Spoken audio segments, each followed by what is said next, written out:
Find a solution to your problems. Don't depend on other people to change you. Don't depend on other people to evolve you. Being different, as I've always said, is nothing wrong with being different. Stand out in the crowd. Don't be like everybody else. Don't feel that you got to belong to a group of people for people to respect you. If you don't like where you are, then you must change what you do. But not just change, start evolving. Evolve into something that's unique. Become something great. Believe in yourself. And understand that it takes work. And it takes an idea. And you have to understand that there's going to be some sacrifices that you must make. So when are you going to make a change? When are you going to finally realize that it's up to you? What you need to be focusing on is a better life, a better understanding, a better you. And if you're not willing to work on that, if you're not willing to change that, then how strong do you really think you will be in the rest of the life that you've been given? Just like the seasons, there are 4 of them: fall, winter, spring, and summer. They're always changing, and they have a purpose connected to it. But you as an individual, do you have that idea of changing the way you think? Do you have the ability to change your life? Look around you. Pay attention to the circumstances that we're in. It's more about sorrow than happiness. People only want to find a way to make more excuses than trying to make a change in their lives. Like I said, like the seasons, they're always changing. And they're going to continue to do exactly what they do. You know, when the winter comes, it's going to be cold. When the fall comes, it's going to be crisp. When the spring comes, it's going to be, oh, it's chilly, but it's not too warm. And boy, when that summer comes, it's really hot. But it goes right back to doing exactly what it's been doing. But you, my friend, you got to do some things that's a little bit different, a little bit special, a little bit more unique, a little bit different. And stop feeling sorry for yourself. You got everything you need inside of you right now. Continue to make the most of your life and hold on to it with everything you got, because it belongs to you. The time is now. Make the most of your life. Be productive in your life. Stand strong in your life. I used to tell my guys all the time, I said, man, it's a big difference between somebody that works hard and a hard worker. I said, if you're somebody that works hard, you get what you want. You might be great. I said, you somebody that works hard, if Corona don't show up, like you might kill it, you might crush it. If you're somebody that works hard, if they tell you what you want to hear and give you a certain level of validation, like you might operate in excellence if you're somebody that works hard. I said, but brother, a hard worker, you can take it to the bank. I said, regardless of the situation, regardless of the circumstance, regardless of the challenge, they're wired a certain way and they show up and operate a certain way because they're being driven by something totally different. They got a certain level of integrity and character that's attached to their work level.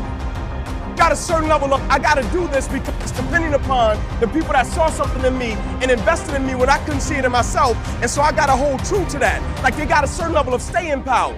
Right? And so I got an injury September 9th, 2006, right?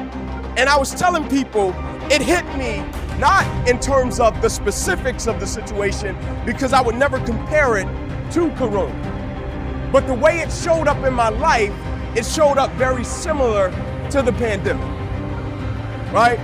The way it showed up, right? The way my life changed, the way one day I was on top of the world and I woke up the next day and the world was on top of me and my life changed forever and it never went back to being the same. I'm not the best at anything. I'm not gifted. I'm just driven. I'm a guy that came from nothing. Anybody's capable of doing shit like this. Anybody. And I sat in that tub. She put the water on me. She called my mom up. My mom was dating a doctor at the time. The doctor said, you need to get him to a hospital now. She came back in. All I wanted to do was call Chris Costner on the phone, the race director of Badwater, and say I can get it. So she said, I'm taking you to the doctor. I said, no, let me sit here and enjoy this pain. She said, what are you talking about?